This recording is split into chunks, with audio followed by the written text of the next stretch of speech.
What's going on, guys? This is Joe, And Amy. and as you can see, we are here about to start an Amonkhet draft.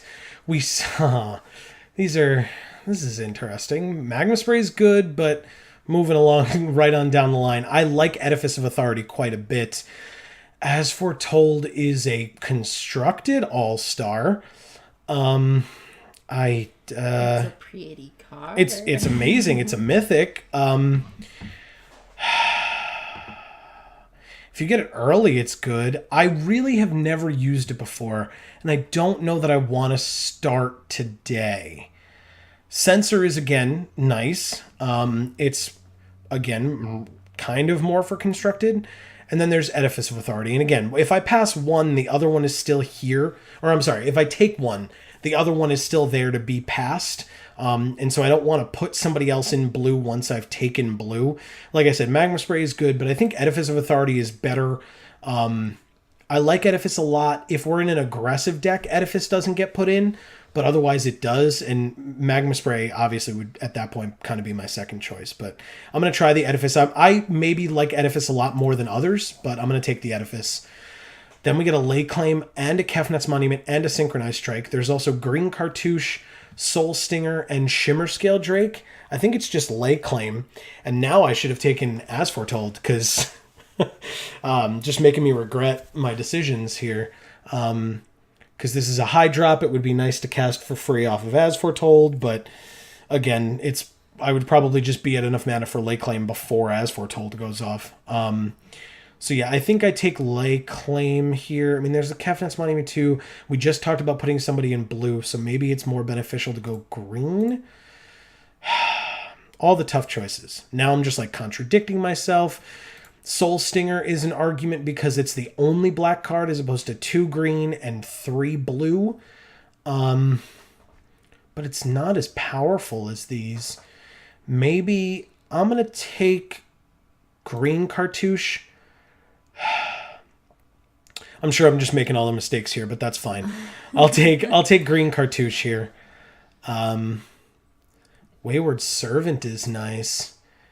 Now I'm just in 3 different colors and whatever. I like Wayward Servant a lot. We haven't seen anything crazy in white and black yet. And this kind of puts you into the zombie deck. Maybe the Blighted Bat Wheels, although it's doubtful. But I like Wayward Servant. Protection of the Heckma's garbage. Aven Initiate is fine. Blighted Bat is good. Hooded Brawler is good to follow up the Cartouche of Strength. But I think I like Wayward Servant a lot. If we get the Zombie Lord in pack 2 or 3, it's really good. But I like Wayward Servant a lot for the zombie decks. And getting something like a Ret Crop Spearmaster is not bad. I'm gonna go with that. Like I said, I'm sure I'm making mistakes. And you can feel free to let me know what you think in the comments down below, as always. Winged Shepherd is fine, but I think Ornery Kudu and Chefette Monitor are better. And we do have a Cartouche of Strength, and now that we have a 2-color spell that does not align with our other single-colored spell, Chefette Monitor being able to cycle and look for lands is pretty important. So I think I'm going to take Chefette Monitor here, and we'll see what we get after. Bantu's Monument's okay. Gate to the Afterlife is nothing. Canyon Slough is okay, but we're not in red. That's the one color we're not in. I know, so far. And blue, but that's because we passed all that amazing blue in the beginning. Bantu's Monument is okay, but we're not, like I said, we're not heavily in black. Otherwise, there's Forsake the Worldly as a sideboard card. That'll come around late in later packs. Gift of Paradise is okay, but not exactly what I want to be picking this early in the draft. Unwavering Initiate is fine. It is a zombie when you embalm it. I think right now it's between Unwavering Initiate and Gift of Paradise. And what does Gift of Paradise do? It's a ramp spell. So you can put it on a land, tap it, and add 2 mana of any 1 color to your mana pool. And that's what I've gone with, which is fine, because then it's followed up by a Naga Vitalist. So yeah, I mean, we're base green, and then we can kind of be in anything else we want. The other good stuff in here is Shimmer Scale Drake, Winged Shepherd. There's a Hyena pack and a Desert Ceradon as well. But I think I'm going to take the Vitalist here. It's a good choice. Throne of the God Pharaoh is more important in aggressive decks, and even then it's not that good. Sacred Excavation wants cycling cards. There's kind of nothing here for us. Oshra Cultivator's just bad. Even though we are talking about ramping, this is kind of not the way I want to do it. I'm going to take... This is just a bad pack in general. I'll take Hyena pack. It's a little bit more of a threat. It's a 3/4 for 4, and if we can, get cartouches or get some pump spells on it later on, it gets to be a little bit more important. And yeah, it looks like red might be open. I like Manticore a lot. Fling's okay. I don't necessarily want to be getting rid of my creatures that I'd rather be attacking with. And Nimbleblade Kenra kind of wants to be in the blue-red spells deck more. Grasping Dunes is bad. Dissenter's Deliverance is bad. Dune Beetle's okay. I don't mind Dune Beetle. We're not really in black yet. And Painful Lesson, same thing. So I'm going to take the Manticore here. Giant Spider or Fling. There's Spring to Mind, which I'm still not a fan of. I've heard people argue for it and say that it's not bad, that, late game paying 6 mana to draw 2 cards is not bad. But we're not really in blue. And so at that point, it's really Giant Spider over Fling or Pathmaker Initiate. I think Giant Spider's just fine, so I'll take that. The Kefnet's Monument came back, but obviously none of the good blue did, which we were discussing earlier. Tormenting Voice is fine. I think it's going to be Evolving Wilds here. It's a better mana-fixing land than the Painted Bluffs, although Painted Bluffs also is a filter land, so it helps you fix your mana. But I think I'm going to take Evolving Wilds here. I'll put it in the sideboard for now. Like I said, Protection of the Hecatom's bad. I don't really like any of the deserts. The one that makes a zombie is relevant in the zombie deck, for which we have seen nothing. So maybe I put the Wayward Servant in the sideboard as well. It's either Bloodlust Insider or Dune Beetle, and since we're in we at least have 2 red cards as opposed to half a black card, I'll just take the Bloodlust Insider. Here's another Gift of Paradise. We'll take Bantu's Monument. It's more playable. Another Hyena pack. Okay. And a Scribe of the Mindful. Somebody took a land out of that pack instead of this Scribe. So it looks like we're in red-green, but we're really in base green, and then anything else that we open, we could splash that color, push into that color. Harsh Mentor's not where we want to be. Here's another Wayward Servant. There is an Electrify. There's a Cartouche of Zeal. Harsh Mentor is, more for constructed, and even then it hasn't even gotten there yet. So Warfire Javelineer wants to be in the blue-red spells deck, which we're not in. Again, another Wayward Servant is another Wayward Servant, but we really haven't seen... We've seen some white going around late, but mostly Combat Tricks and Winged Servants. There's the White Cartouche, Red Cartouche, and Electrify. Shed Weakness is just fine, but I think that'll come around later. There's an Evolving Wilds as well. I'm going to take Electrify here. Maybe the Red Cartouche Wheels. That would be kind of nice. I'm assuming someone's going to snap up this Wayward Servant really quickly. But we're going to take Electrify here. Flameblade Adept is just okay. I like Crocodile of the Crossing a heck of a lot better, though. I think that card's just fine. Dispossess is garbage. I would be very surprised if this did not wheel because of how bad it is. But Crocodile is great. So I'm going to take Crocodile Crossing here. Emberhorn Minotaur is fine. Decimator Beetle's okay. Approach of the Second Sun, and by okay I mean okay in our deck, because we can splash for it. We're not really -1/-1 countering except for the Crocodile so far. So I think it's just Emberhorn Minotaur. Final Reward is here too, which is nice, but I think Emberhorn is a little bit more aggressive. You can give it Menace. It can attack on turn 5 as a 5 power with Menace, which is nice. Approach of the Second Sun is fine, and it's not a bad splash, but you kind of want card draw or cycling with it, and we don't really have that. So Emberhorn Minotaur is kind of what I'm looking at here. Well, this is an interesting pack. There's just white, white, blue, blue, black, black, blue, white, blue. There's 1 green and 1 red, and they're not where you want to be this early in pack 2. I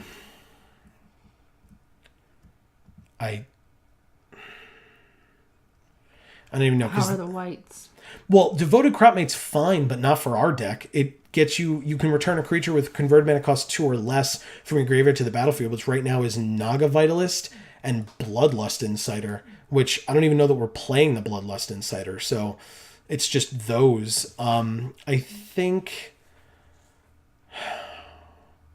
Anointed Priest is fine, but it wants to be in the Embalm deck. I need to make a pick here. Ugh, I'm going to take Spider Grasp and hate myself for it. Okay, here's Bitterblade Warrior, a foil black cartouche, white cartouche, Seraph of the Suns, a Splendid Agony. It looks like black might be open as well. I'm going to... There's a Thresher Lizard too. I'm going to take the Bitterblade Warrior. It's a fine 2-drop. If we see a lot more black, we might be able to dip into black as well. You're not going to take the Angel? No, the Angel is way too expensive. It is double white. It may be a 4/4 indestructible, but if we want to try to be more aggressive, which is what red-green wants to do, then we don't want Seraph, which also means we don't want Edifice, but I'm gonna take the Bitterblade Warrior here. It's still something for us. Here's another Devoted Cropmate. Here's a Labyrinth Guardian, a Brute Strength. There's another Decision Paralysis, or a Gift of Paradise, which I don't want. Decision Paralysis, I mentioned, was right here. Initiate's Companion is okay, but it's 1 toughness, which means that something much weaker than it is going to trade with it, or anything that gives it a -1/-1 counter just automatically kills it. So I think I'm going to go with a Brute Strength here. That's what I would have picked. Yeah. This is also bad for us. Manglehorn is bad. I don't really like it. I mean, you can sideboard it in to get rid of things like Edifice of Authority. Bloodlust Insider, I don't know. I guess with more Bloodlust Insiders, there's more of a possibility of playing a Hyena pack on turn 4, giving it haste and attacking for 3 automatically. And compared to everything, there's not anything in here that, it's like, oh man, Aven Initiate's not bad, and I wouldn't mind picking it up, but I'm going to take the Bloodlust Insider. Labor of the Heart is still here as an uncommon. Time to Reflect is still here as an uncommon. Pathmaker Initiate, do we really have anything? I guess Bitterblade Warrior, Giant Spider, but not really. This is so weird. I don't know whether we messed up our signals or we're not reading them properly, or if it's just that, as some people believe, that Amonkhet is just underpowered, and so there's not really a lot. I'm going to take it, but I'm going to put it in the sideboard. I guess I take another Evolving Wilds here. Towcrop Skirmisher's not bad. Retcrop Spearmaster's not bad. Dune Beetle is not where we want to be. I'll take the second Evolving Wilds. I'm not happy about it. See, Dispossess was still here. I was right. Because the card's bad. It just is. It's just bad. I will take... I don't like Benefaction, especially in this deck. Get a creature or enchantment into your hand and the rest into your graveyard. We don't really have graveyard recursion. That's what black-green wants. Speaking of black, I'm going to take a Doom Dissenter and put it in the sideboard. There's another Evolving Wilds. Jesus. We could really splash something good. I'll take a Tormenting Voice. I might play that. We could really splash something good with Evolving Wilds here. 1, 2, 3 Evolving Wilds. So hopefully we're setting ourselves up to open something real nice. I just don't know that we're going to. Hey, another Gift of Paradise. Jesus. Another Gift of Paradise too. I'm sure we're not playing all of those. Let's see what we get in pack 3 though. Anything good would be, and really in any color that's splashable would be nice.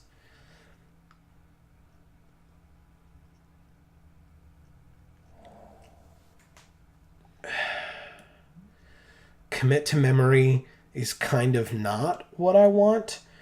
Crocodile's great. Another Crocodile. Hopefully Pouncing Cheetah comes back. True Heart Twins is also great. I still think it's Crocodile. Somebody did take that red cartouche. Fanbearer is nice, but we can't splash on turn 1. Crocodile here, definitely. That card's fantastic. Green Cartouche, yes please. There's a Magma Spray too, but Green Cartouche is a removal spell, as well as Pump, as well as Trample. It's what we want to be doing. We want to be rolling over their big guys. We might get another Bloodlust Insider. There's no way Magma Spray comes back. But it's Cartouche here. Yep. Done. Sandworm Convergence. There's another green cartouche. Yeah. There's a Deem-worthy Desert Ceradon, another Manticore, a Hyena pack, but it is 100% Sandworm Convergence, and now our 3 Gifts of Paradise look a lot better to ramp us up to Sandworm Convergence. We just get a 5/5 creature every turn, and creatures with flying can't attack us. This is exactly what we wanted for this deck. Thank you. Wow. That's nuts. And Shafet Monitor is technically here as well. We're not splashing anything, really. So Evolving Wilds might not come in at all. And this is 23 cards, although Edifice probably goes away. So this is 22 cards. If we pick up 1 or 2 more playables, we can start swapping out, like, you know, Spidery Grasp or something like that if we need to. Although I don't know, because putting a Spidery Grasp on something does get people. Especially, I don't know if we have any Exerters. Oh, we do. We have the Emberhorn Minotaurs and Exerter. There's a foil Pyramid of the Pantheon. We're not fixing anymore, and so this is bad for us. There's a Soul Scar Mage, which this is more for the blue-red spells deck as well. Speaking of the blue-red spells deck, there's this also. Kefnet's Monument, we're not in blue, and tapping down creatures is good and all, but I think we're taking the Initiate's Companion here. Blazing Volley's not bad, but I think we want the creatures. We only have 12 creatures so far, and we want to be aggressive. So yeah, we take Initiate's Companion. Here's another Devoted Crop Mate. That's disgusting. There's another Brute Strength, though. There's a Hazoret's Monument, too, which allows us to loot, but I don't know that we really need that. I'm going to take the Brute Strength and hope to be more aggressive. Here's Red Cartouche, Bitterblade Warrior, Minotaur Sure Shot. This is a difficult decision. This is not the best cartouche, by any means. Sure, it gives something haste, but we're kind of already trying to do that with the Bloodlust Insiders. Sure, it makes something unable to block, which an aggressive deck wants to do. I truly don't know. We have the green cartouche, but we don't have the red one, right? Correct, but we don't need the red one necessarily. The green one, at least, is a removal spell. This stops a creature from blocking. Do we want it over the Sure Shot or the Bitterblade? Bitterblade? I'd rather Bitterblade Warrior here. Okay. We have Giant Spider, another Hyena pack. There's more white. I don't know why this is still here. This card's great if you're in that deck. And we've seen so many cards for that deck in these packs and stuff. Nobody's in it. I guess not. Giant Spider's fine, but I think Hyena pack's better. It's a larger power with the same toughness. It doesn't have reach, but I think we want to just be beating down and not really worrying about flyers until the late game, of course, and then we don't have to worry about flyers anymore. Wow, Synchronized Strike is still here. There's also a Greater Sandworm and a Stinging Shot. These are great choices for us. This is... Sandworm Convergence is 8. Greater Sandworm is 7, and we can cycle it. I think it's... Over Synchronized Strike? Yeah, I think it's Greater Sandworm. Hey, look! A red cartouche. Over Manglehorn? Definitely. I'll take it. I definitely don't mind it. This pack is bad for us. Enigma Drake is not good enough, even though we could splash blue. It's really not worth it. I'm gonna take Festering Mummy, I guess. There's almost nothing we're playing. I can't see us playing this card at all, but I'll take it. It'll go on the sideboard. This is still here. We're taking the Ceradon. And the Blazing Volley. We debated taking that earlier. Kefnet's Monument's still here. So it doesn't seem like anyone's in blue-red spells. And it doesn't seem like anyone was in that other deck. White-blue. Hey, Hazoret's Monument. Okay. Benefaction 2 and a Forest. Well, we have some cuts to make. namely 8 cuts to make, which is kind of a lot. But now we don't have to worry about splashing because we've got enough red and green. Correct. Let's take out... Yeah, and so we keep the Gifts of Paradise for the Sandworm Convergence, Greater Sandworm, etc. We do not put in the Evolving Wilds, on the other hand, because we don't need to splash, and since this puts the land in tapped, I'd rather just have the land. Let's see what else we want to get rid of. I want to keep Hazoret's Monument only so that, I mean, our Hyena packs cost 3, Emberhorn Minotaur costs 3, Manticore costs 4, but we play Hazoret's Monument on turn 3, or maybe even turn 2, if we get lucky enough. But we play Hazoret's Monument early, and then it makes all of our other red stuff cheaper. And then if we are getting flooded, we can discard and draw. That's not terrible. We saw, I don't know that we even saw trials for cartouches. What do we want to take out of this deck? Let's take out Tormenting Voice. I don't know that we need it yet.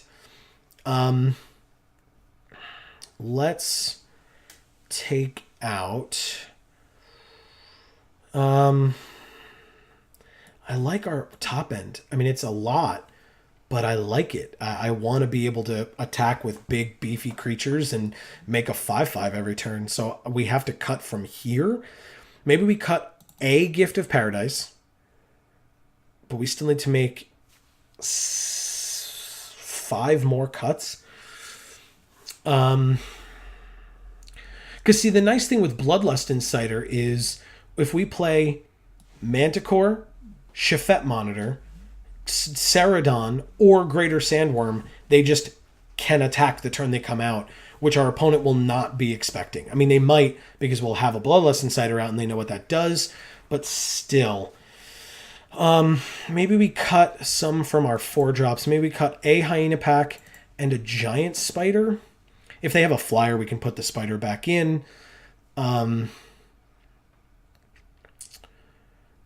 Let's see. What else? Our high end is high.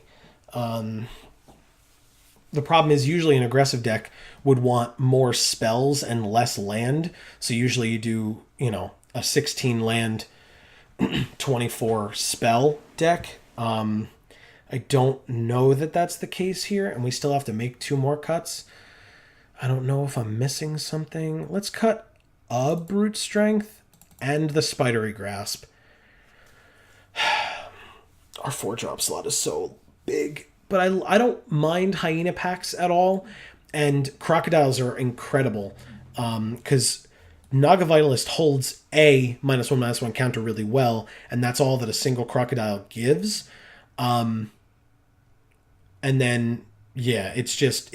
because this doesn't want to attack, it just wants to be there making mana after mana after mana. I don't know if this is a mistake. I think we could use to maybe take out another Hyena pack and put in a Brute Strength if we find that that's an issue later. For now, I think we're just adding 16 lands to this. We are heavier green all over the place. So let's try to add in... We're red earlier on, but we're heavier green. So let's see what this recommends for us. 8 and 8 for 16. Well, is that correct? Yeah, I guess half and half is not the worst. We'll have just as much of a chance of finding every color. So yeah, that's fine. We'll add 8 and 8.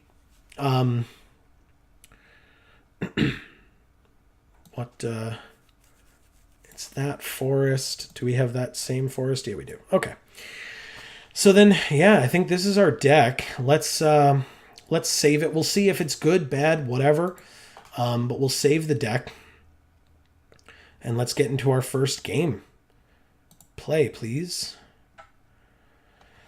All right. Fingers crossed. Like I said, I'm sure I made tons of mistakes there on what I should have picked, what I shouldn't have picked, passing that as foretold. If I find out later that the thing's worth a bunch of tickets, I'll be really upset because first rule of draft is draft again, and I'm aware of that.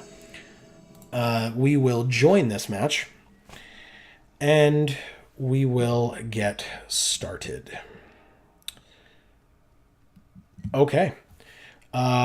This is not a keepable hand. Great. Mulligan. This is a keepable hand. This is actually a great hand. With Gift of Paradise on top, yes. Please, yes. Keep it on top.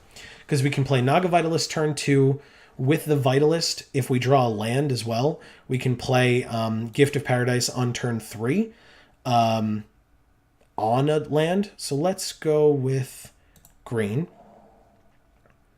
They have blue. And this is a league, so it is not necessarily from the draft that we just did. In fact, doubtful. Seeker of Insight is fine. They end their turn. Hey, we drew a land. Okay, sweet. All right, so Naga Vitalist comes out as well. So we just have, resourceful creatures here that aren't really meant to be attacking, but if we hadn't played a creature here, I'm sure they would have swung out with the Seeker just to get that extra point of damage in. Right now, I think the plan is Crocodile this turn, unless we have to electrify something. Gift is nice, but... oh yeah, no, we will have to electrify something. Okay, so they get to draw a card, and now it's a 2/4 flyer that's going to die to an electrify. That's just fine. 2-for-1ing is always what I want to be doing. I'll take 2.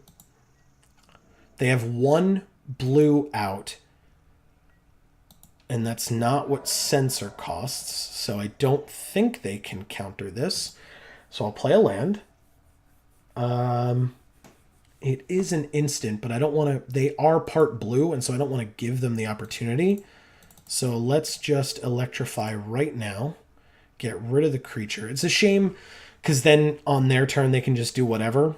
And we're all tapped out, creature and land-wise. But it's fine. Okay, so they'd cycle. Compelling Argument. I don't know why that card's in their deck unless they really want to be cycling.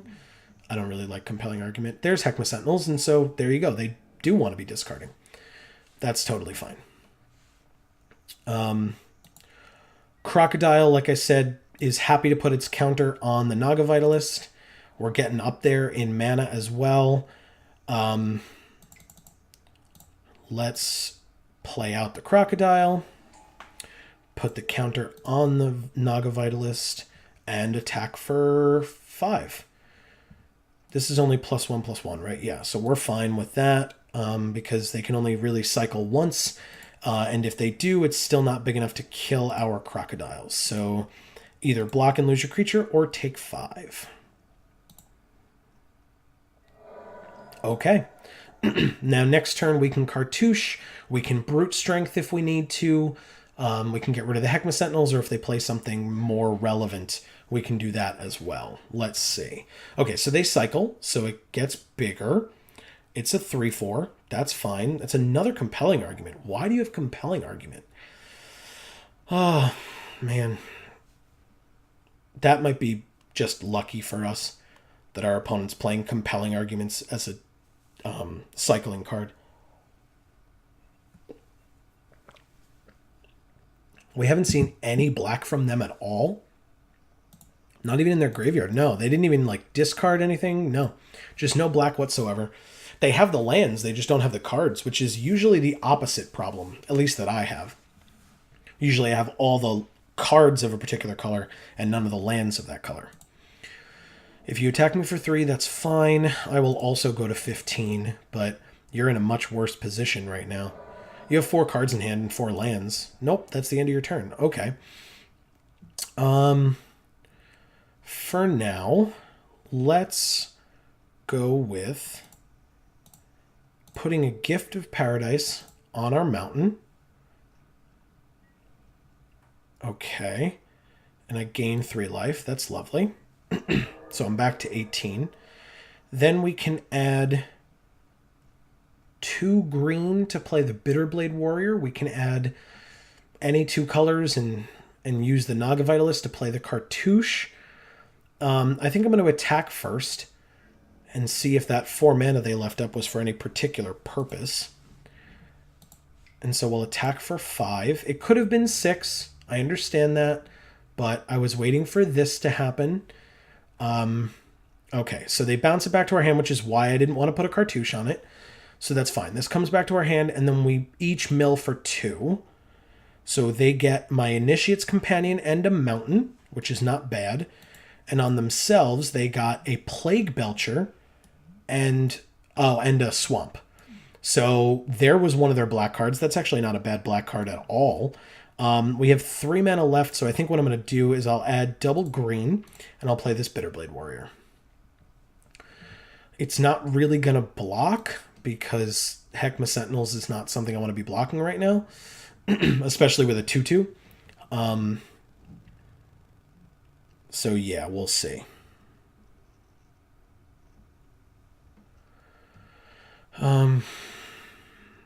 We're just waiting for our opponent. I actually like their little avatar here. That's cool.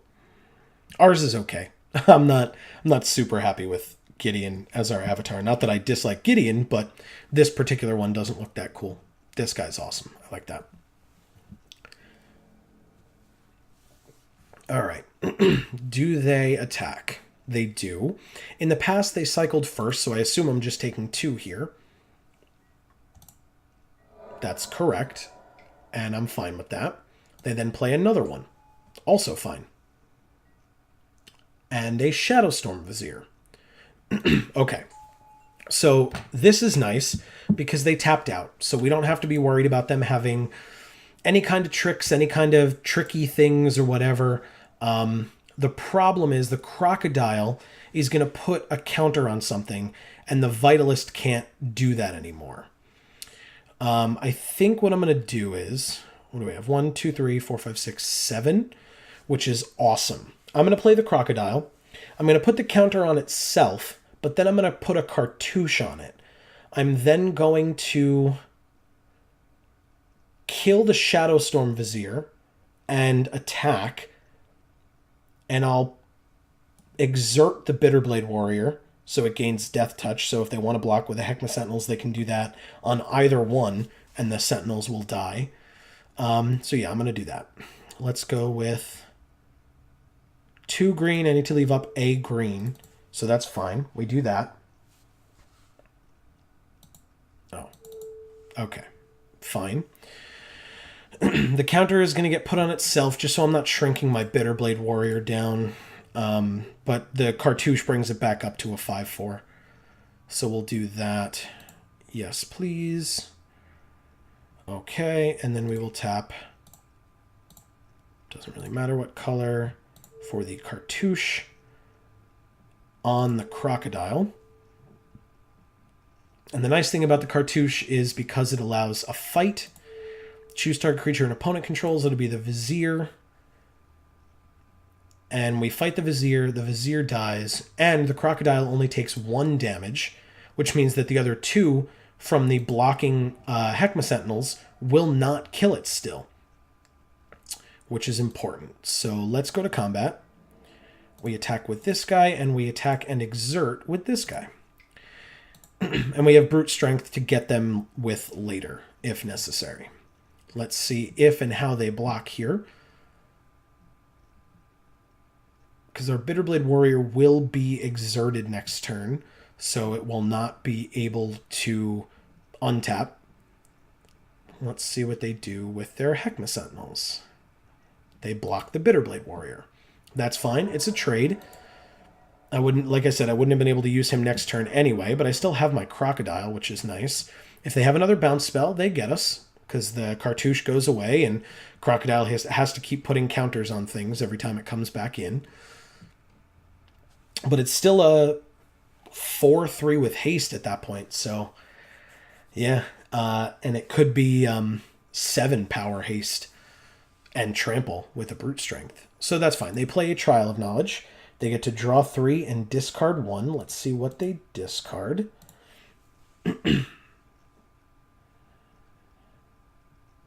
They discard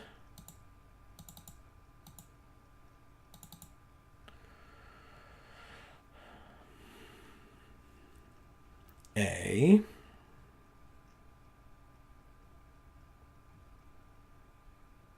yes, no, maybe compelling argument. They have 3 compelling arguments in their deck. At least. That's interesting. Am I wrong? Am I wrong about compelling argument? They're attacking for 3. That seems fine. Okay.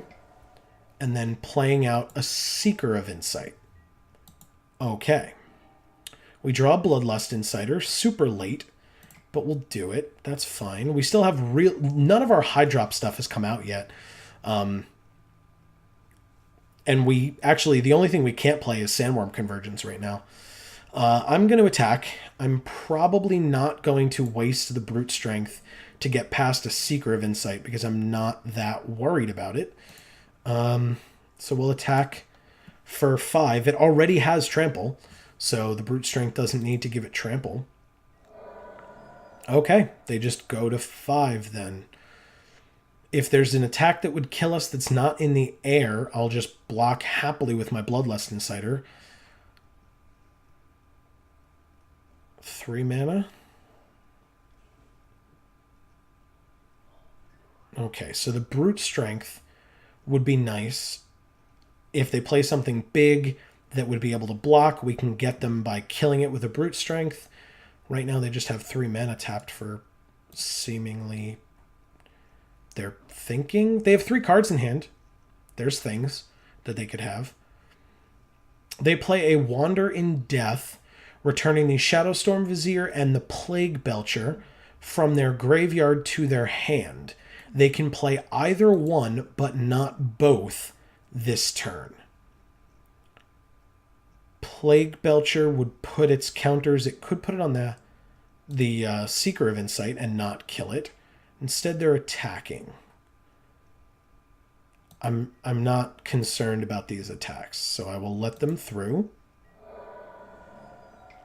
That's fine. And they play a Plague Belcher. It's a 5/4 with Menace. And like I said, I assume that the counters go on the Seeker, but they could put it really wherever and the creature will live. Okay, they put it on the Seeker. Very good. I've done that same thing. Put it on a creature that wasn't planning on attacking. I drew a land. We can use Brute Strength, but they would trade. I think, unfortunately, that I'm okay with that. Because they would take 4 damage. So I guess I attack with both of these this turn. And if he... Yeah, because he has to block the Crocodile. Yeah. I'm going to attack with both creatures. And leave up Brute Strength. Like I said, this guy already has Trample. 1 damage will trample over if they just block with the Plague Belcher. And so I can actually put Brute Strength on the Bloodlust Insider if they don't block him. Okay, so we just put the Brute Strength on the Crocodile. He tramples over, and we win. Okay, great. Very good. They had a flyer that I'm not that concerned about for either Giant Spider or Spidery Grasp. We didn't see any issues with our mana, despite the fact that we're only playing 16. I didn't really see any issues. Initiate's Companion is fine, even if it's just coming out to trade. But it seems like they very aggressively attack. And Heckma Sentinels was the most common thing that we saw as a 2/3. So I'm not really that concerned because we have Hyena Packs, we have Crocodiles, we have Cartouches. So I'm not as concerned. Except for the Mulligan, we didn't really see any of our high-end stuff. So Yeah, I think we send it back. If we notice in this game, in game 2, that there are some issues that we need to fix, we can do that as well. But yeah, this is again a fine hand. Naga Vitalist turn 2, Gift of Paradise turn 3 into something else turn 4. So we definitely keep this hand. Even if we draw no lands, this hand is fine for us. Although I'd like to draw some lands, please. Oh, did I just click through my... Oh no, that was their turn. Okay, good. Whew. All right, very good. Let's end our turn here and see where we go from there. A Seeker of Insight. Very, very nice. Let's... okay. That's our opponent's turn. Ooh, okay. I would rather play the Vitalist. This is very similar to our last start. If we draw a land, I can play... If it's a red land, I could play Emberhorn Minotaur, but I'm likely just going to play the Crocodile. Do the exact same thing I did last game. I'm not showing them anything new and different. We kind of have the same stuff that we had last time. There's no surprises here. Yeah, great. Now if I draw a land, I get to electrify again on the exact same creature I did last time. It worked out for us previously. I'm not gonna argue with results. So we'll do that. They played a land, and now they will attack for 2, which I will happily take. The other nice thing is the Gifts of Paradise, with us having 2 of them, they each gain us 3 life. So that's great. I don't mind gaining 3 life twice. And we drew... Oh, man. This is exactly the same game so far. And I'm going to do the exact same thing I did last time. I'm going to go right ahead and electrify. That's actually really funny. Okay. Now they just need to start... cycling some compelling arguments, and it'll be exactly the same as that game. That's what I was just saying. Okay. Very good. That is it. All right.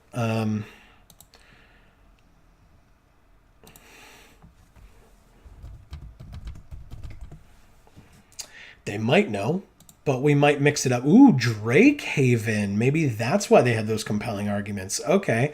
So I don't know that we have any enchantment hate in this deck. I could Emberhorn Minotaur next turn to mess them up, but Croc next turn would be great since they have no blockers right now. So they just take 5 damage. And then we have, let's see, 4 or 3, which would be 2, so another 3. We could actually play both Gifts of Paradise this turn, although I think we really need to make our opponent pay for not having any blockers. So we'll play Crocodile, put it on the Naga Vitalist. They have to bounce the Crocodile for these games to continue exactly the same way. We'll go to combat, and we will attack for 5. Let's see how this works for us. They go to 15. Now, last game, we took 3 the turn after and also went to 15, but I don't really see that happening. Although, they are getting Drakes, which is going to be a problem. Yeah, so cycling Hieroglyphic Illumination is fine. They get a Drake by tapping 1. Very good. So they have a 2/2 flyer. Hopefully, we can deal enough damage quickly, because we saw how aggressively they attacked. Hopefully, we can deal enough damage early on where it won't be a problem. We just are hitting them on the ground while they're hitting in the air. Okay, so let's do this. 3 for a Gift of Paradise on a forest. We're gaining more life than they can deal in damage next turn. We have 3 more available. I think what we're going to do is we're going to do 2 green for the Bitterblade Warrior.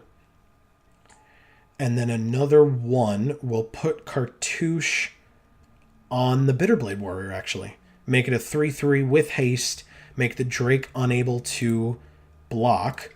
And we can just hit them for 8. Well, they could block the 5/4, but we can attack them for 8. Oh, no, they can't block. I just said that.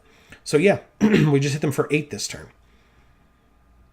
So yeah, even with the Drakes, which is kind of scary, we're still going to get them. Let's just... no exert, no need. I'd like to attack with it next turn as well if I can. So that's fine. It would have been nicer to put the haste on the Emberhorn Minotaur, but I wanted to use our mana as effectively as possible, so... They play a Soul Stinger, that's fine. They put the counters on itself, I assume. I assume they don't want to kill their flyer. Yeah, okay. So it becomes a 2-3, which is fine. It can't kill anything we have. The Drake did not attack, because I think they realize that they're just at 7 right now. Let's go with tapping 1, 2, 3 for another Gift of Paradise on another forest. So we just go to 24 here. And then we have 4 mana after attacks to play the Emberhorn Minotaur. But first, we just attack for 8 like this. They can double block and kill something, but that's not good for them. Because any single block does not kill. Yeah, so double block is fine. I'm going to... Oh yeah, they'll both die anyway, but I'll deal the damage to the Drake first. They don't have anything, so that's totally fine. They're going to put the counters on the Bitterblade, I assume, but they'll have already taken the 3 damage. Yeah, so that will happen on the Bitterblade Warrior. He becomes a 1-1, but I can exert him to become a 2-1 with Death Touch still, which is fine with me. On my second main phase, I'm going to add double red and double red again and play the Emberhorn Minotaur, which is why I'm glad that I didn't play him before combat, because the counters on him would have been a lot worse. So this is fine. I can exert him and give him Menace. So if you don't play 2 creatures, you can't block him. That's 1 creature. If you cycle for 1 and discard, you get a Drake, and so can still block. We draw Hazoret's Monument, which we can play and then play the Initiate's Companion, but then we can't use Hazoret's Monument's ability. So why don't we just attack here and see what happens. I will exert them both. So he has Menace, and the Bitterblade Warrior has Death Touch. So either one will kill the Shadowstorm Vizier if it blocks. Let's see. But if you can't make a Drake, you just lose. Okay. Or Winds of Rebuke. That's fine. And now we can replay the Emberhorn Minotaur, so that's great. It's actually no longer exerted, which is nice. And there is a 2-1 that, let's see if they block it. They do not block. Okay, so they take 2, go to 2, and now we can play both of our creatures out. Or we can try to loot, but I don't think that's necessary. I think we just play both of our creatures here. We do double red again, Emberhorn Minotaur for next turn, plus 2 more for Initiate's Companion. And we have this Naga Vitalist if we have to block, although they have a flyer, so... But we're also at 24 and they're at 2. So I'm not super concerned right now. We shall see. Drakehaven's good, but I don't know that it's good enough to be playing 3 compelling arguments in your main board to cycle. And it's not. We win. That's really nice. Let's go ahead and go to match 2. All right. We have joined the match. We lost the die roll. Here's somebody else with a cool avatar. Wow, this is weird. What a bad hand. Ugh. It makes our red creatures cheaper, which we don't have a ton of.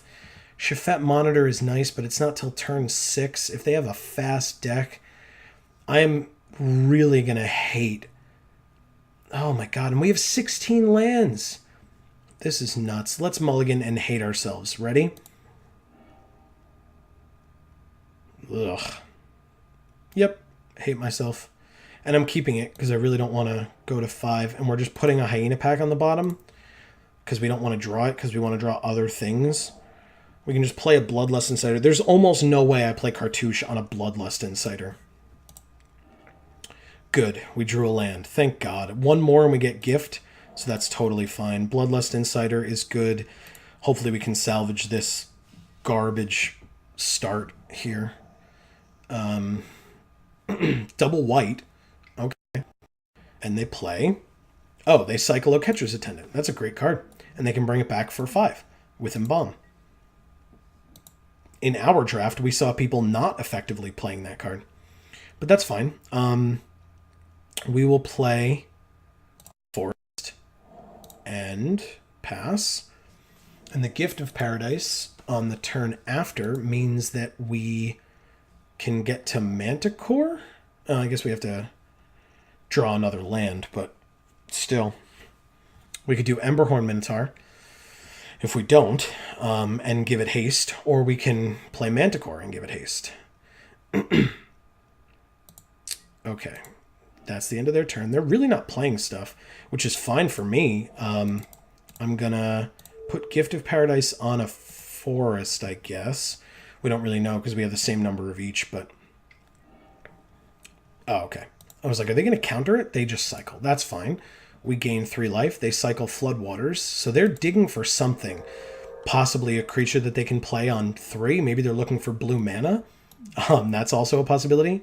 I guess I'll attack for 1. Why not? We got nothing else going on. All right. And that is it. Now it's their turn.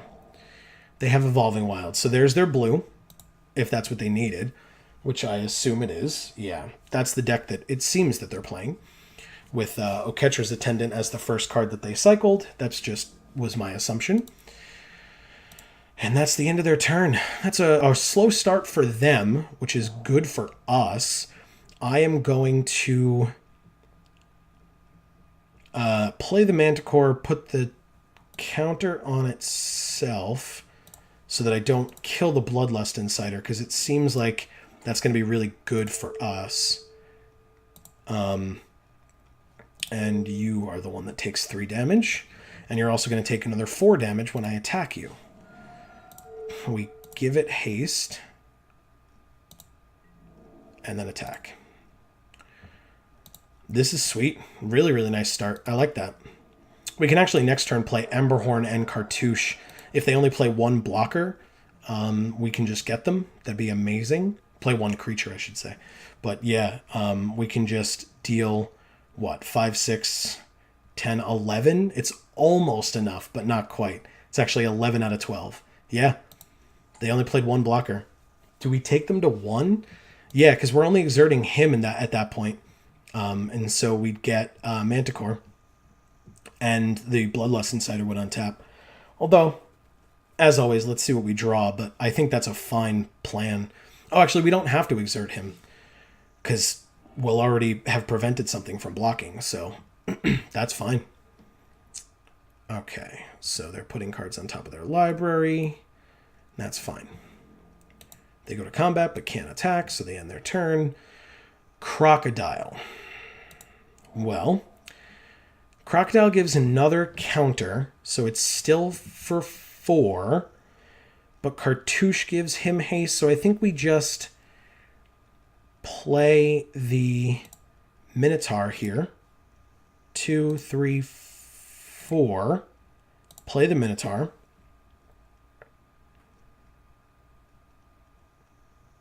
They have no mana tapped or untapped, so they really can't do anything about this. So they're just going to take... Oh. Okay. That was a very quick conceding.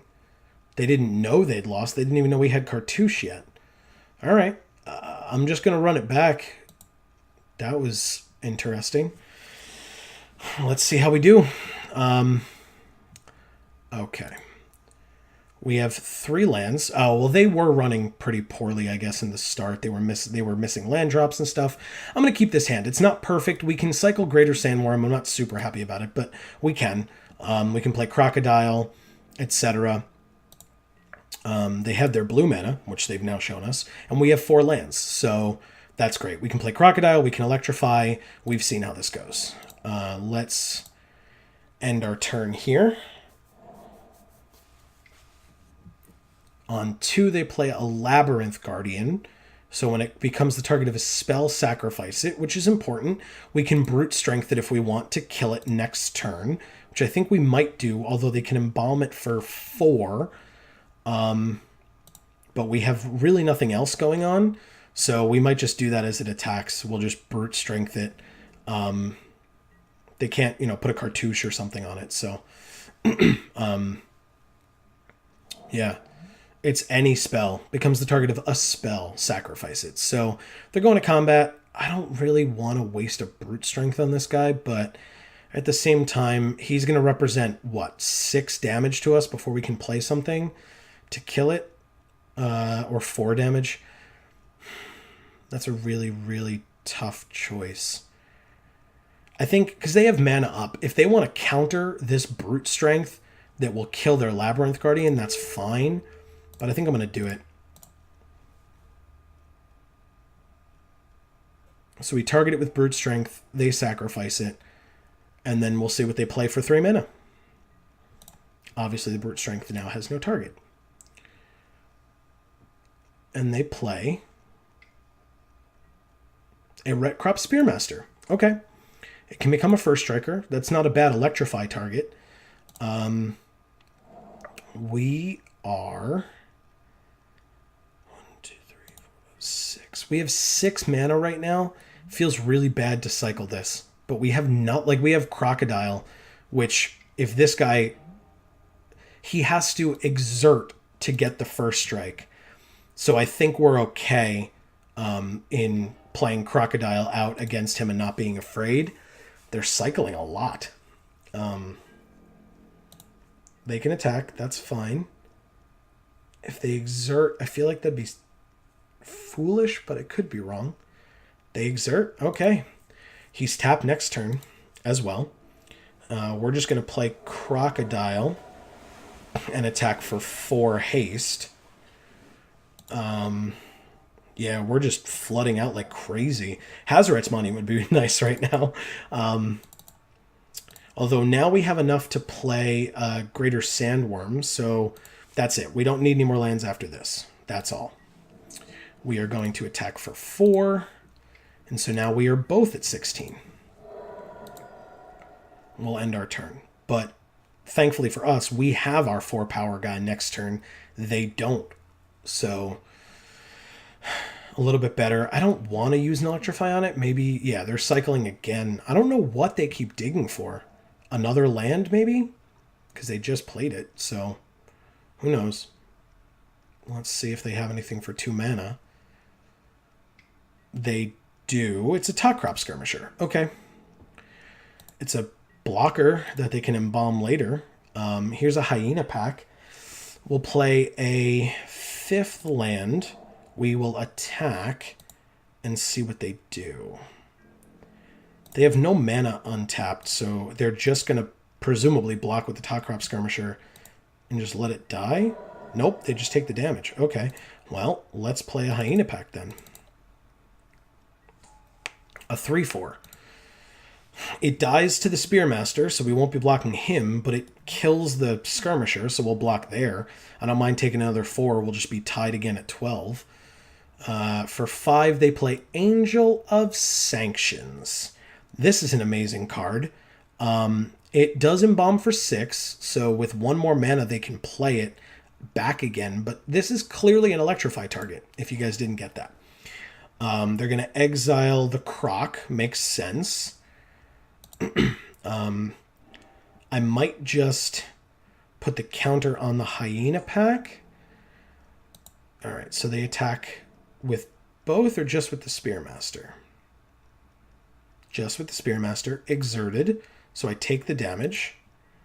That's fine.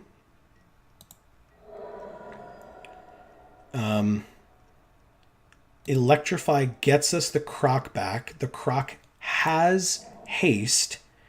We can actually play Vitalist as well. But let's Electrify first. killing the Angel. Get the Croc back. I should have played Vitalist first. I'm dumb. Damn it. Alright, well, that's fine. We can still put it on the Hyena pack. That was silly. I'm sure you guys were yelling at me on that one. I'm sorry. That happens. And now we just attack for 7. Attack with both. Yes. Yeah, that was dumb. I'm still going to play the Vitalist this turn. I'm not going to continue to make mistakes and not play it because I'm, too prideful or whatever. I'll play the Vitalist. And then next turn I have Greater Sandworm, which is fantastic. If they embalm back the Angel this turn, that's great because then they can't take Sandworm. They don't. They play Seeker, and can they embalm back the Top Crop Skirmisher? No, that's 4. They don't have it anymore. They don't attack. They just end their turn. Well, we play a land. I think we play Shafet Monitor first. I'd rather keep the Greater Sandworm in our back pocket because we can't give it haste yet. So let's attack. See if they block, and we attack for 7 again. See if and how they block, I should say. The Hyena pack doesn't kill. They might have something for 3 mana, which would be fine because our bigger threats are in our hand. But 1 more mana and they bring that Angel back, which I'm hoping they'll use to target the Shafet Monitor so that we can play the Greater Sandworm without as much fear. They go to 5. Oh, they're playing something. Gale Strike. And returning the Croc to my hand and drawing a card. That's fine. They drew a card, which stinks, but that's fine. And the creatures bounce off each other. All right, so do I play Shafet Monitor or do I play Croc? I think I play the Monitor here. It's a bigger creature, and I don't need the haste yet. I can get them with this later on. So let's do... maybe bluff a Magma Spray. We'll play Shafet Monitor for 6. And see what they've got. Do they get the land? They drew an extra card last turn. But they did not seem to be getting super lucky on lands last time. And they need 6 to bring that Angel back.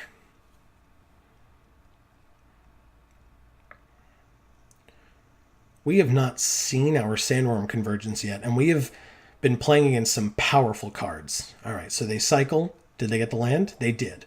So next turn they have Angel, but not this turn. What do they do?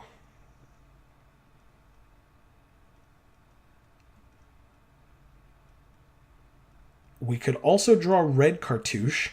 That would be sweet. Then we can play Greater Sandworm and Red Cartouche, give it haste and attack for 8 with just this, and then attack with 6 with this guy as well. They tap 4 to embalm the Skirmisher. That's fine. Do they attack? If they do, I really want to draw red. No? Okay. Well, still. All right. We drew Ceradon. That's a 6/4. I want to play Crocodile here because I think Shafet Monitor is still their target for the Angel. I want to play Crocodile. I want to put the counter on the Vitalist like it was supposed to last time. And then I want to attack for 13. And see what they do. Clearly block is what they do. They're tapped out on mana, so they have to block. It's just, let's see how. They can do that Seeker of Insight trick again so that it lives against the Hyena pack, but they're going to have issues with the 6/5 and the 5/4. They could try double blocking shenanigans. It's not good for them, I'll tell you that. They can take some damage here. They're only at 10, but they are thinking. All right, let's see how they block. Okay, yeah. So here's the double block I was expecting. I only need to do 4 damage, so I just kill them both, and I'll deal it in that order. They don't have any pumps or anything, but they take 2. The Croc dies, and Shafet Monitor lives and gets taken next turn, which is fine, because we still have 2 big, powerful threats in our hand, and they have nothing left on their field. There you go. Oh, interesting. They don't embalm back. Okay, and they're going to bounce Shafet Monitor, I assume, because either of these, yeah. I was going to say, either of these have counters on them still, so. All right. That's fine. This is game 2, so I don't necessarily have to worry as much about playing these guys. We are in a better position, but we're not perfect. They do have a 4/4 flyer. Well, Bloodlust Insider is nice. I don't mind Bloodlust Insider. Let's play that, and then the Monitor. Cast it, please. Okay, no attacks for me this turn, unfortunately, because I don't want the Angler Drake to just get to eat my Hyena pack. We don't have a way of blocking the flyer, so we are on a 3-turn clock, and they are going to play Angel and steal Shafet Monitor, but anything that we play, like these two, gain haste and can attack. And that would be a nice way to get rid of their Angel, is to, tap 1 more mana. There it is. Okay. So embalm or steal my Shafet Monitor and attack me for 4 in the air, leaving your only blocker back as the Angel, which means you have to block with Angel on... Do you attack? Damn. All right. Well, we still play Greater Sandworm. There's no way we don't. And then Ceradon the turn after, because I don't want Ceradon to just die to Angler Drake. I'd rather Greater Sandworm eat it. So let's go like that and cast the Greater Sandworm. Give it haste with the Bloodlust Insider, and then attack for 7.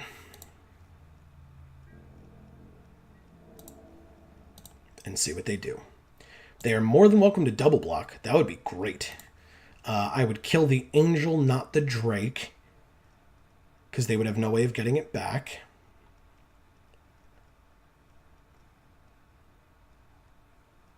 Let's see. They have 1 mana and 3 cards in hand, but presumably it would just be cycling stuff. At least based on what we've seen. They don't block and go to 1. That seems interesting. 7. They need to do another 5 damage to us to kill us, and because they have 7 on board. That's 3, but that's not this turn. And they are at 1. And I have a 6/4 haste next turn, plus whatever I draw. Or just whatever I draw. Yeah. Okay, they left them all back as blockers. I drew a land. I'm going to keep the land in my hand because I don't need it. And I'm going to play this Desert Ceradon. Give it haste. And I'm going to attack for 13, or do I attack for 15? I think I just attack for 13 here.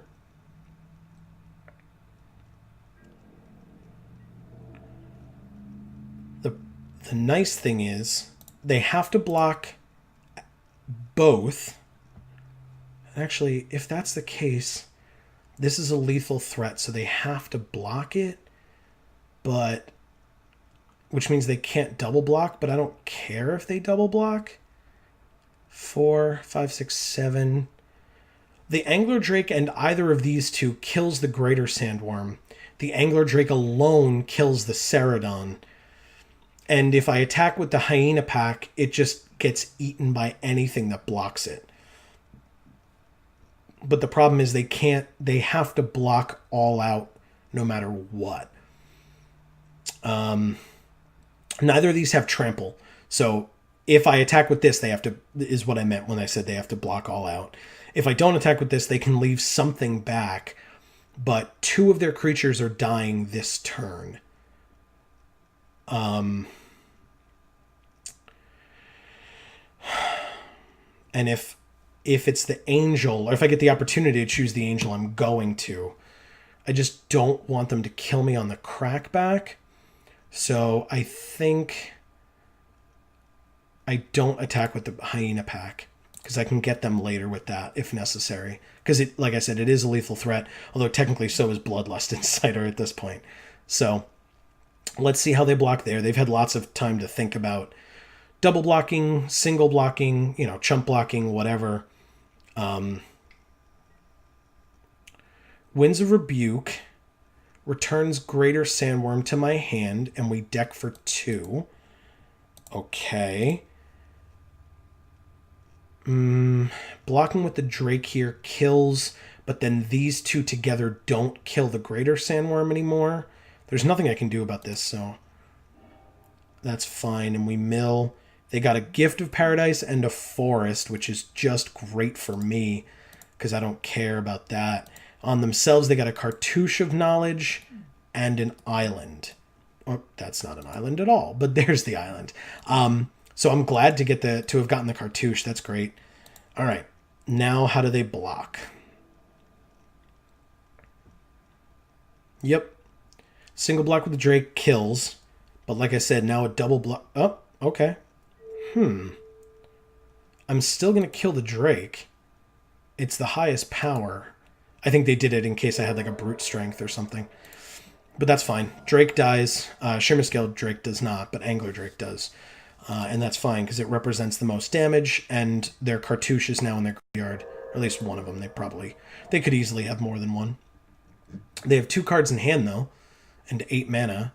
I'm sure they have Oketra's Attendant that they can embalm for 5.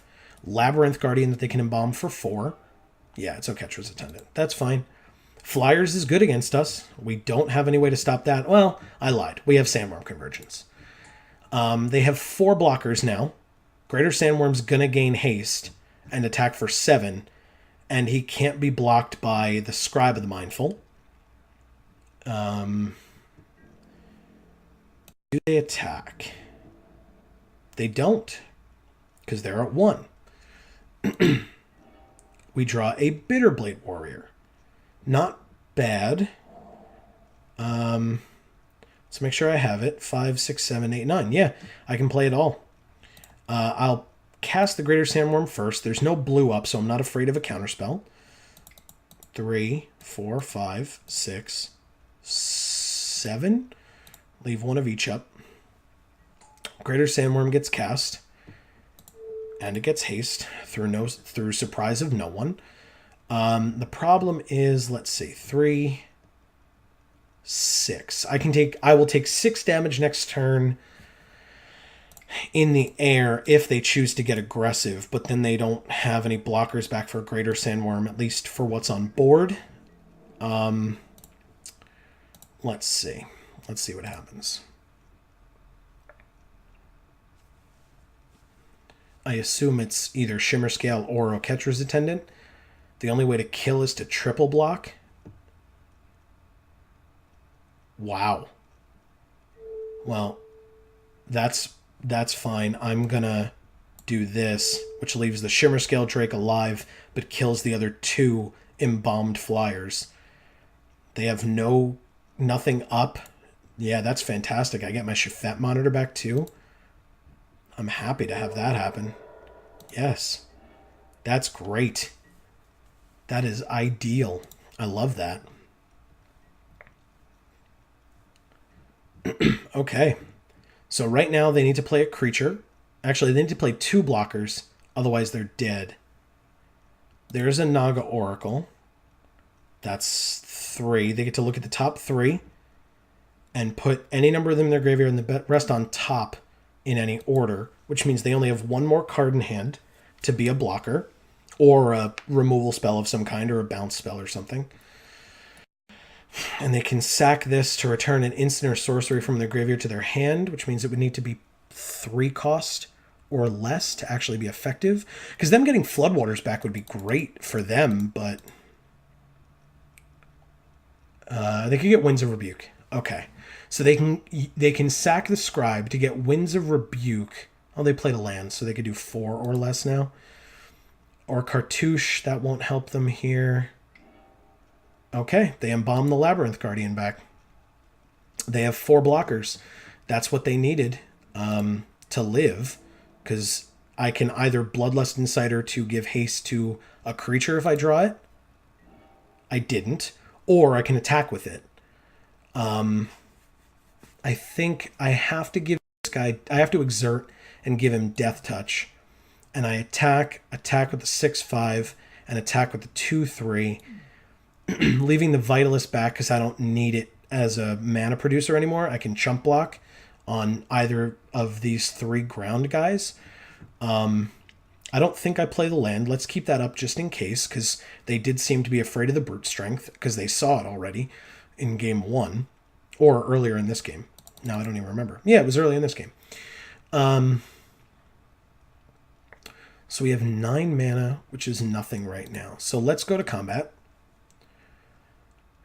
And we will attack for 2, 6, and exert for 9. See how that goes. We'll leave back the Insider in case we draw something big. There's not many big things left except for Sandworm Convergence, obviously. But we get those worms at the end of our turns. This guy giving haste doesn't mean anything. Let's see what they do. We have 3 creatures attacking. They need to block all 3 because they're at 1.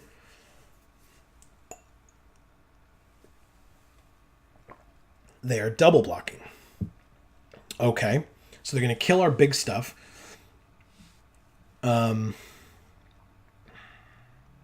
Okay.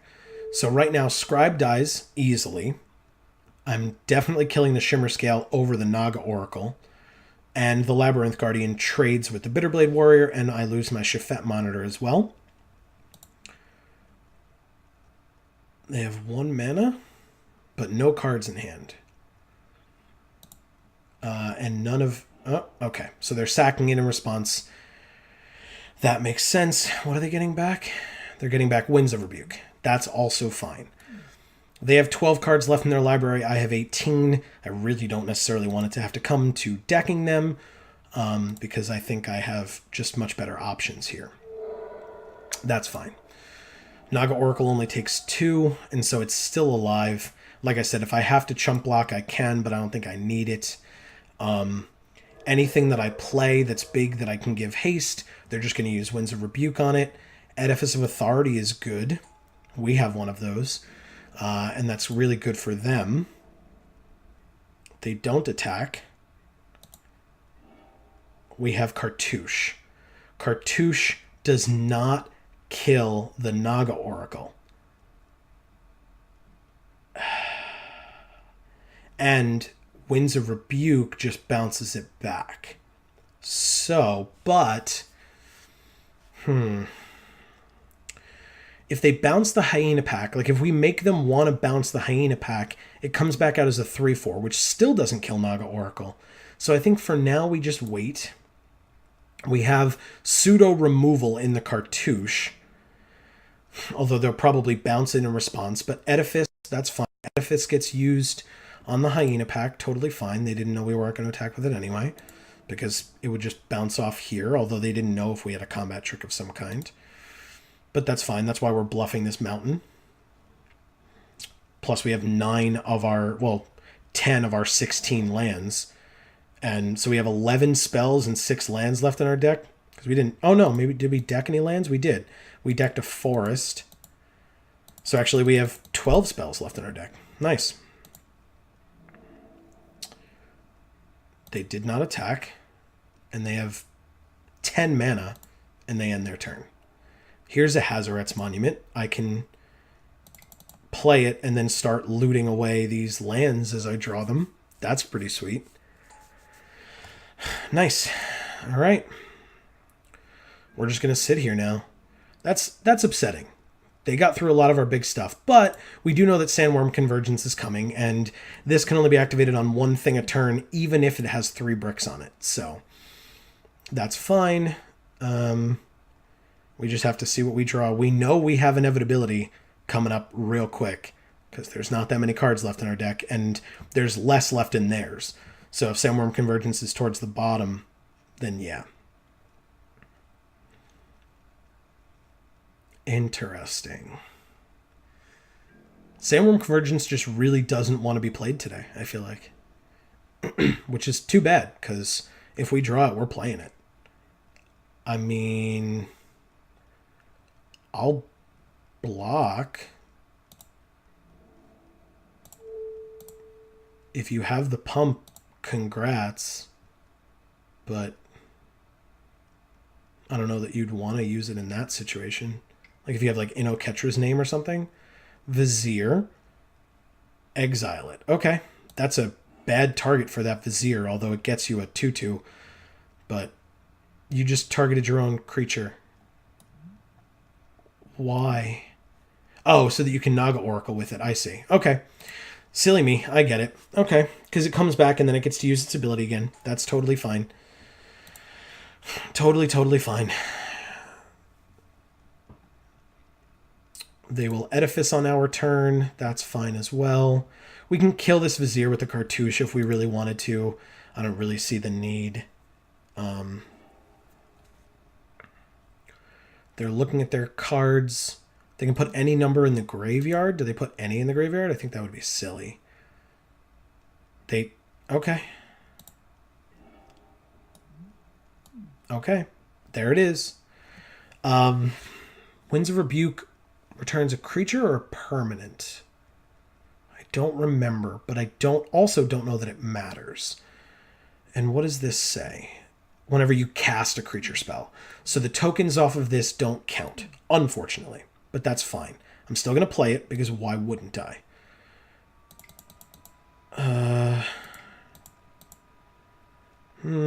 That's fine. We will play a Sandworm Convergence. Hopefully that... Oh no, we know that that card is Winds of Rebuke, so we know it's not a counterspell. That's fine. You have your 3rd brick on Hyena Pack. At the end of my turn, I have a 5/5. At the end of my next turn, I have another 5/5, and then another one. So if you don't deck, I'll just kill you with 5/5s. At least I'll try. I am going to end my turn. One of those worms is going to get a Cartouche, which means it's going to get Winds of Rebuked. But if you do that, yeah. Okay. So it was non-land permanent. That's totally fine. It goes back to my hand, so I don't get a worm. But we deck for 2, which means you have 5 cards left in your library after this. Let's see what 2 cards they get. They didn't get Sandworm Convergence, so I almost don't care. For me, at least. They got Initiate's Companion in a Forest. I feel like Deja Vu again. All right. Ooh. A Glyph Keeper and an Aven Mind Sensor, which I'm sure they didn't want to have to get rid of because they put those up there with Naga Oracle, but they didn't want to have to deal with Sandworm Convergence, which kind of makes sense. So that's fine. So we will pass here. Let's see what they draw. They've got 4 cards left in their libraries. Okay, or in their library, I should say. We have 13. They embalm the Glyph Keeper back. Okay. I mean, Sandworm Convergence is going to do really well for us here. It's a 5/3. And whenever it becomes a target of a spell, blah, blah, blah.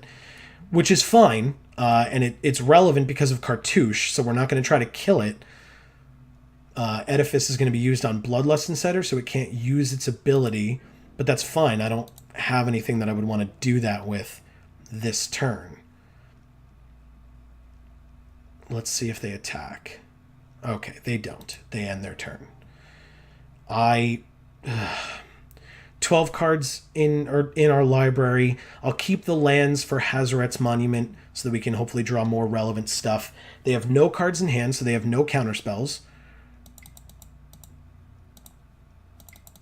Okay. We play the Sandworm Convergence. Surprise, surprise. And then we end our turn so that we can get a worm.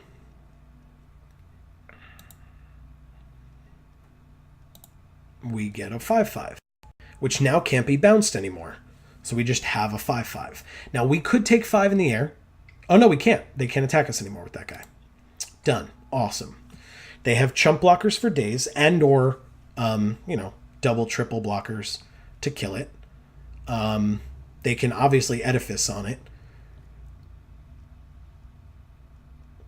Which means that we probably don't get to attack with this guy this turn, but they don't get to attack with their Glyph Keeper ever as long as Sandworm Convergence is on the field, and they just drew this Skirmisher, so, because they're in top deck mode, and we are kind of in top deck mode. Any creature that we draw represents another draw for us, because we just have these 2 lands. So, we're doing really well.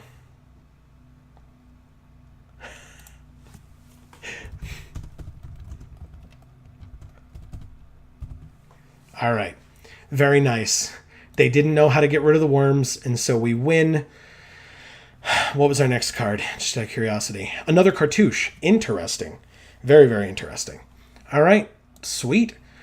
We're going to cut here for a bit. Let's take a break, and then we will be back for match 3. All right, here we go. We are joining our 3rd and final match. Undefeated. Let's see how we fare. That last one was pretty crazy. I enjoyed it. Crap. Any land makes this hand very good. And we're on the draw, so we keep this one. They are in part blue. Ha, we got the land. Perfect. We'll start with the forest then. And be done. Turn 3 is either Gift of Paradise or Hazoret's Monument. Unless we draw something now. Nope, just another land. That's fine. With Hazoret's Monument, we could play Emberhorn Minotaur or Hyena Pack on 3. But we'll have 4 the turn after anyway, so regardless. We take 2. That's fine. They don't exert, which is very good for them. But they only have 2? For the Exemplar of Strength. Did they miss a land drop? Exemplar of Strength is a very good card. When did the counters go away? When it attacks, and they gain a life. Okay.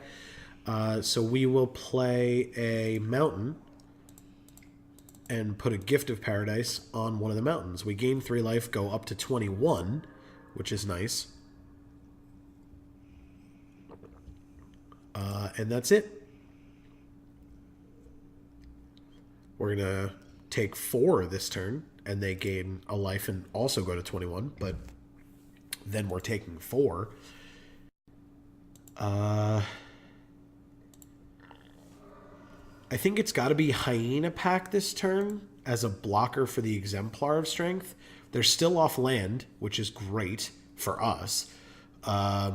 So let's do Hyena Pack for 4. Okay. And then we'll play another forest and pass. Because if they attack with the Exemplar, I mean, they could have a combat trick. They do have 7 cards in hand, but with 2 mana, I doubt it. And they just keep cycling card draw to find lands. There's one. Do they attack?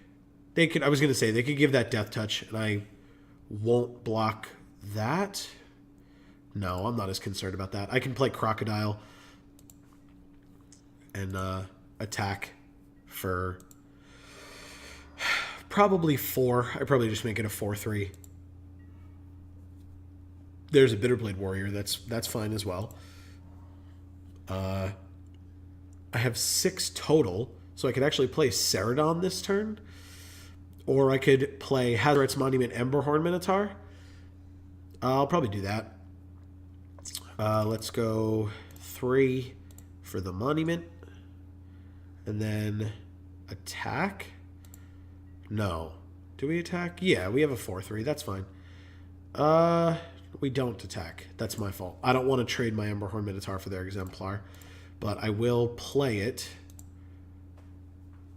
And I don't need to discard anything. I like these guys. So I think I just don't do it. No. Okay. And that's it.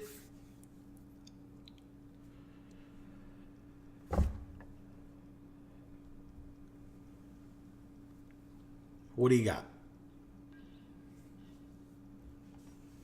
Combat. Oh, they do attack. Okay, well, they probably have a trick, but I'm going to make them have that trick. It's probably... Oh, well, or I could just... Yeah, they gain the life, and then I'll block. It's probably Synchronized Strike, if I had to guess.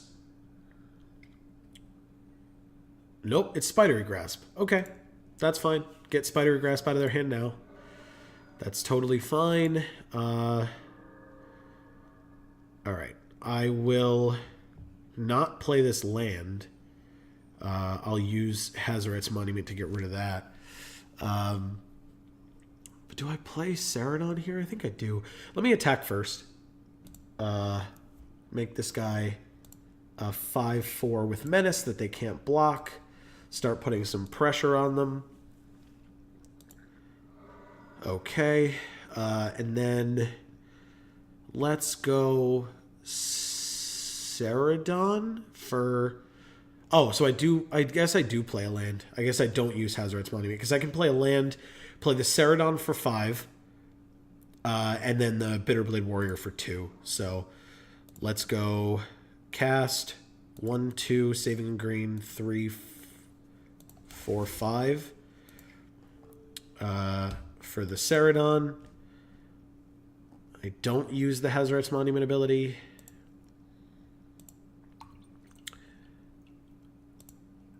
And then I'll play Bitterblade Warrior for 2. Get more creatures on the field. Get more blockers on the field. And then I'll pass.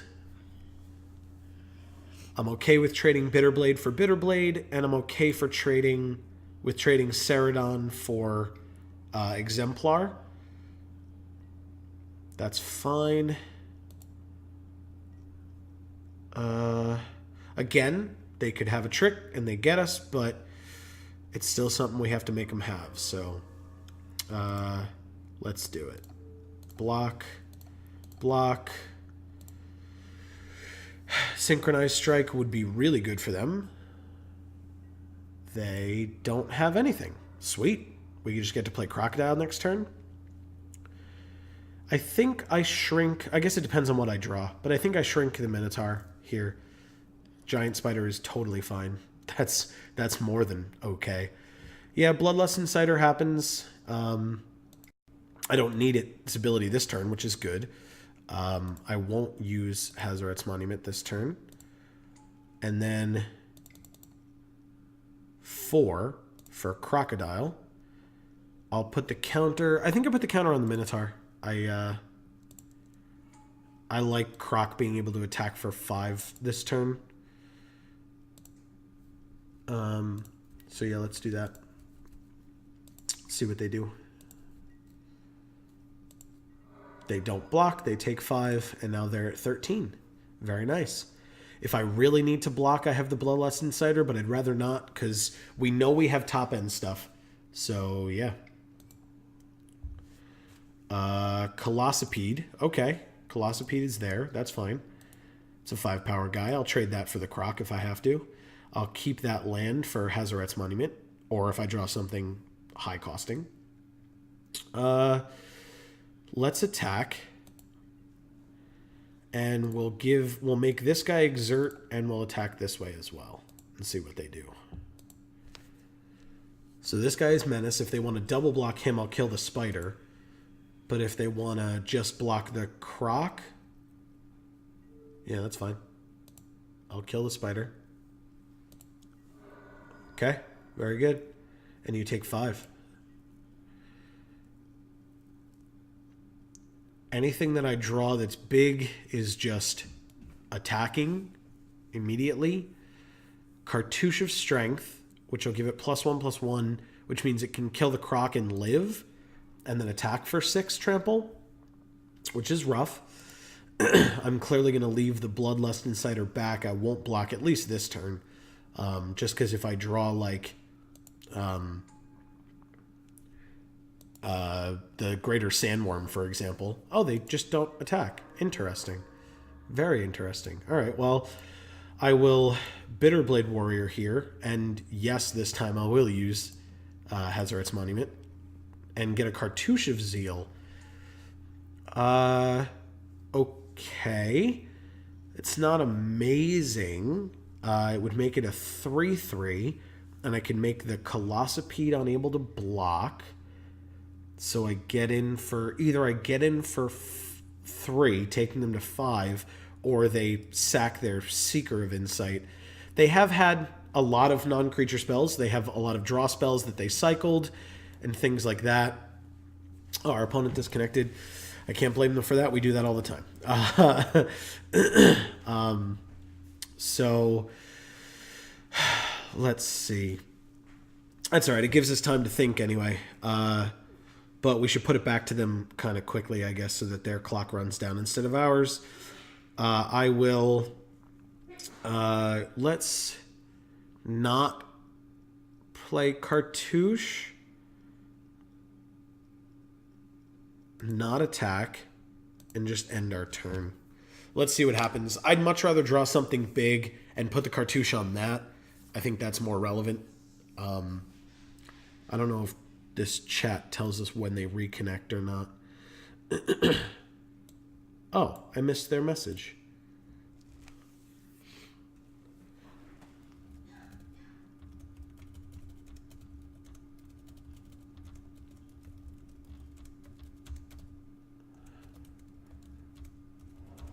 Oh, they're back. Okay. All right. So that's fine. We'll get rid of that. They go to combat after playing an island, and they do attack this time. I still don't block. I'm still hoping to get them. They might have an untap spell because they didn't attack last turn.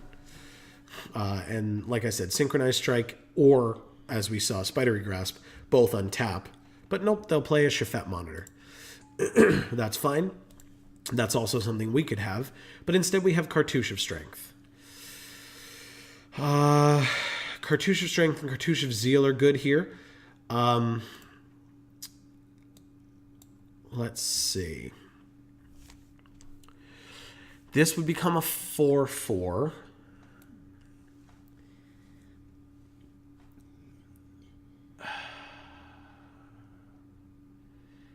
If we exert it, it gains Death Touch until end of turn. So what we could do is put the Cartouche of Zeal on it, make the Shafet Monitor unable to block.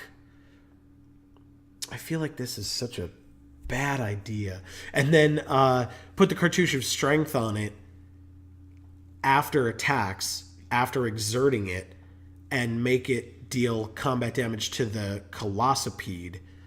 But then we're just 3-for-2ing ourselves. It might be our best bet here. And then we just block, like chump block Shafet Monitor because it doesn't have trample and hope to draw something good next turn. I don't know that that's the best line in the world, but I think it's all we've got. So let's put a Cartouche on the Bitterblade Warrior. Make the Shafet Monitor unable to block. They're obviously more than welcome to block with a Seeker. It still doesn't kill, so... and then we attack. We exert because we know it's dead anyway. And it gains Death Touch, which is the important part. They block, I assume. Yes, that's totally fine. Okay. And then we Cartouche of Strength and fight the Colossipede because now he has Death Touch, and so this will kill. Yes. Perfect. Okay. Like I said, I have a chump blocker for 1 turn. I don't know what I'm going to draw, but if it's a land, we still technically live for another turn. Yes, you attack. Yes, I block. And we'll see.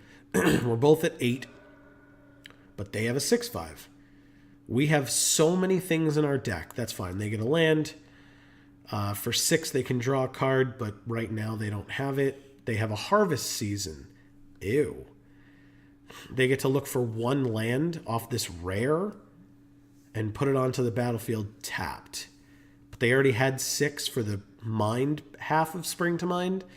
That seems like a shitty card. It truly is. That's why I don't pick it.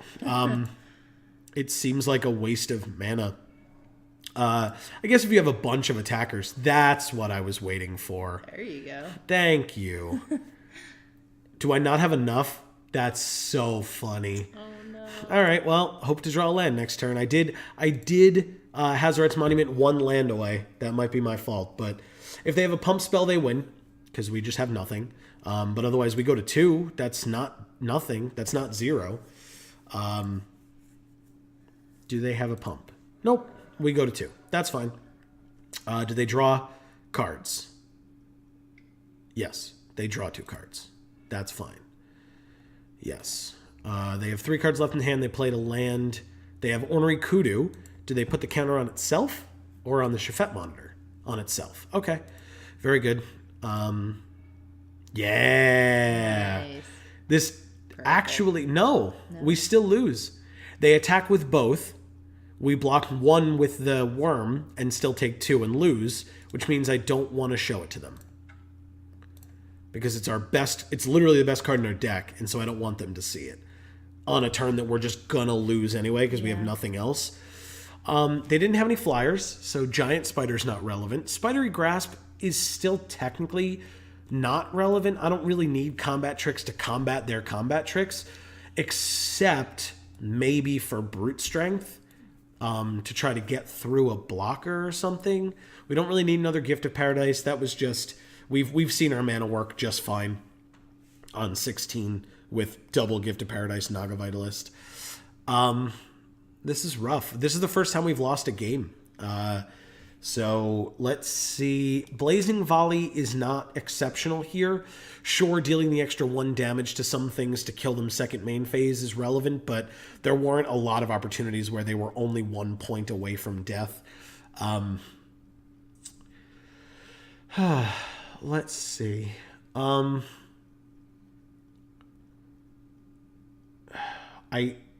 don't see any line for sideboarding here. Like, Edifice is good, but it's not what we want to be doing if we're aggressive. And if I put it in, what do I take out? So if I go like that, we have an extra 3-drop. I don't want to take out low drop stuff. Manticore seems good here. All of these seem good here. Maybe, like, I could take out Desert Ceradon, but it's an early cycler. It just has 4 toughness, which means that it dies to any of his stuff really easily, as opposed to Edifice of Authority, which could lock down something multiple times. I think I'll do that. Again, as I've said, I don't know that that's the right choice, but we're going to try it. Take away one of our top-end guys, but Edifice is nice to be able to lock down like a Shafet Monitor or something like that. So we'll see. We will play first. Yes, please. Wow.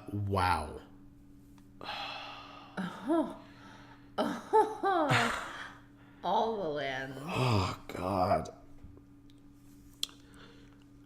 We have 10 lands left in our deck.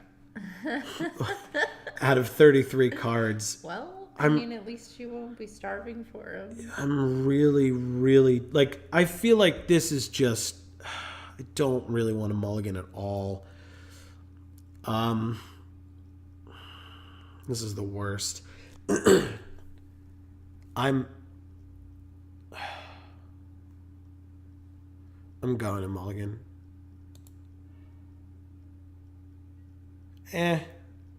We have 2/2 drops. Manticore goes on the bottom.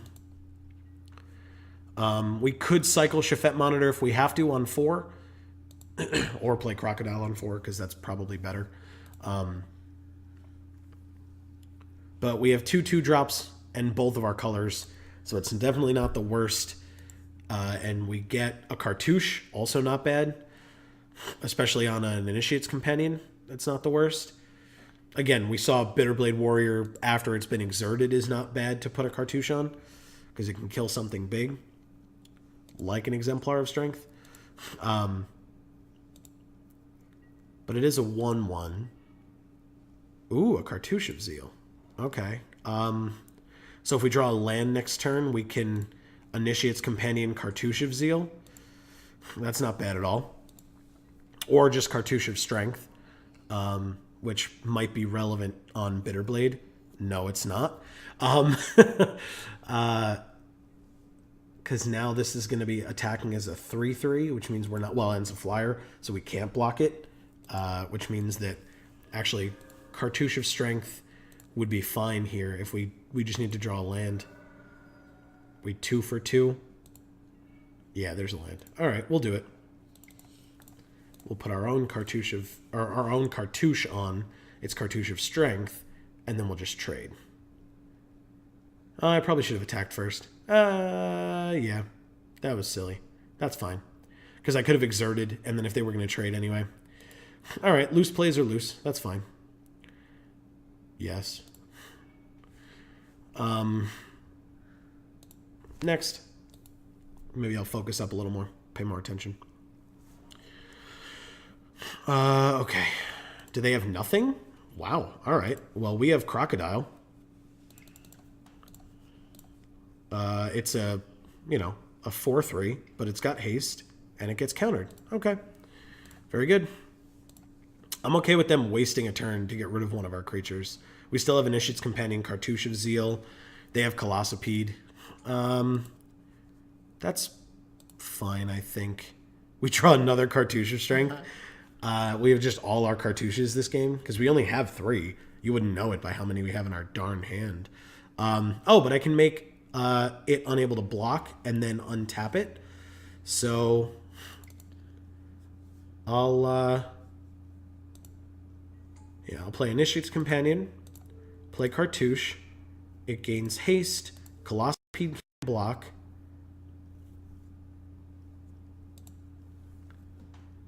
We attack for 4.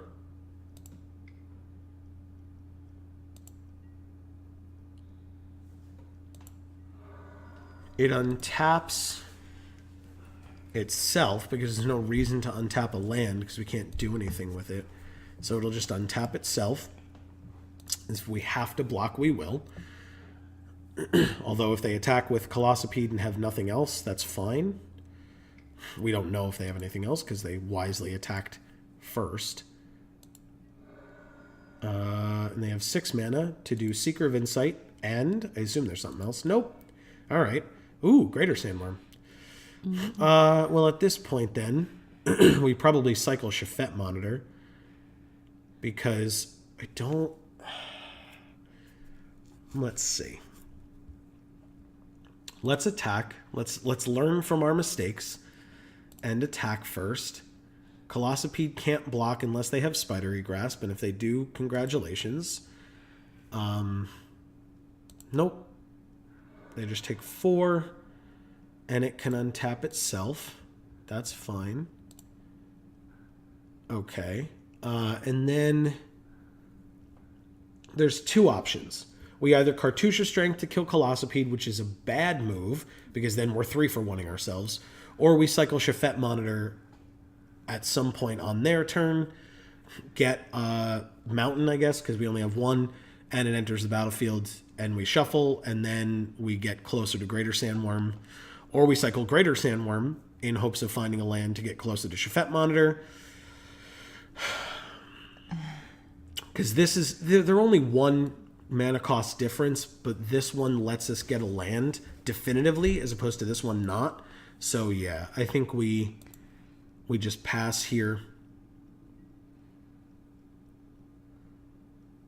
Are they doing something on end step? Yeah, because they usually have 6 through our turn, so they will. Oh, they draw 2 cards. Okay. That's a good play. They go to combat. Presumably attack for 5.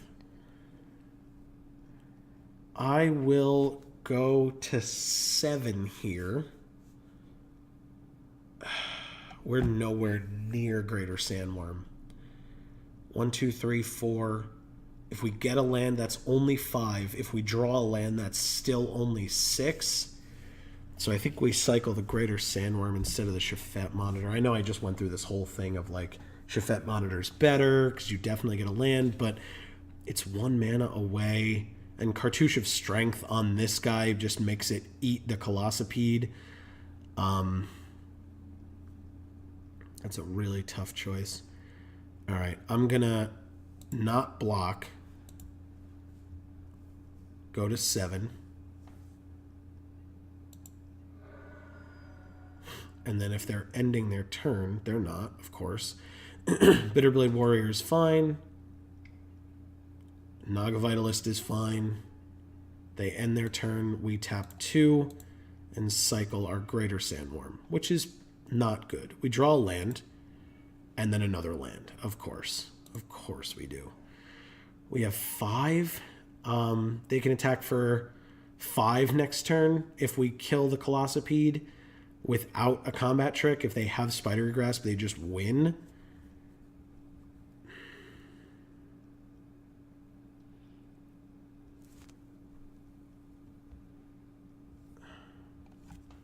Because we can't even use Initiate's Companion's untap if they don't block to untap a land to play Shafet Monitor. And we don't need to use the cycling on Shafet Monitor to get another land. We have to either Cartouche here or block here and then take, again, 4 minimum. Or 5 minimum, I guess, if they exert this guy. I think that's what we do. I don't really want to waste the Cartouche. I think that will be what could help us win if we get Shafet Monitor out. So let's just pass. We can block Colossopede with Initiate's Companion. Okay, that's on end step. We lose. Good games. That's a damn shame. That's okay, though. We got 2 packs. The deck was sweet. I originally, as you guys heard, did not think that deck was that good. And it turned out it worked out really, really well for us. So At least till the end. Yeah, well, hey, you know what? You don't win them all. Let us know what you thought of the draft, of my plays, loose as they may have been, probably. Let us know what you thought in the comments down below. As always, you'll see a logo pop up on the screen. If you click that logo, you can subscribe to our channel to find out when more drafts come out, when more product openings come out, when more story reviews come out, etc. Because there's many, many other things.